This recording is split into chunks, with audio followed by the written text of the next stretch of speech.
Before any image is shown, you hear these words of a choir conductor talking to the choir. And the words are, remember, the text is first. And then he says, in the beginning was the word. And he says, so the text is what you are concentrating on. Make it part of the music. And then you fade in, you have the choir singing. And then the very image after the choir singing is one of the most beautiful images of the whole movie, is that water flowing and it's snowing. It is just so pretty.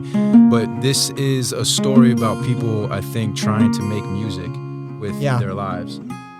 Let me sleep in the slumber of the morning. When God created everything, he said the one thing that was not good was man being alone.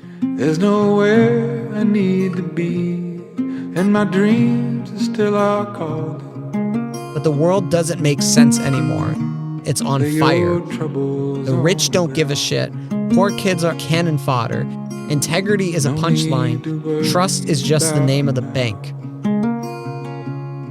And then she looks at him and replies, if that's true, then now is when they most need someone like you. Do not disturb me. Let me be.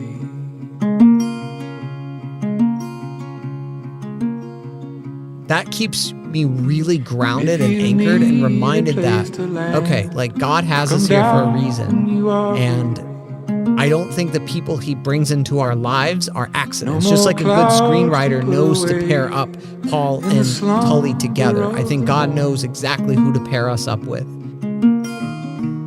When I was watching this movie and I was wrestling with this question came to me. And the question was, do I just want closure, or am I okay with hope?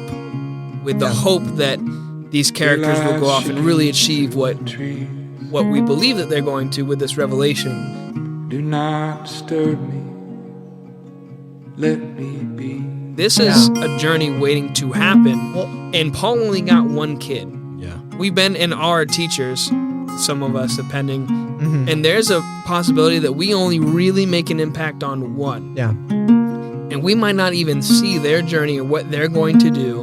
And maybe the person who is our mentors might not see the end of our journey, but can we hope that what we instilled and what they got is not only going to take them through and they're going to keep it, but they'll spread it. When things seem hopeless, we don't give in to nihilism. We take the little light that we have, that we've been given, and we do something good with it.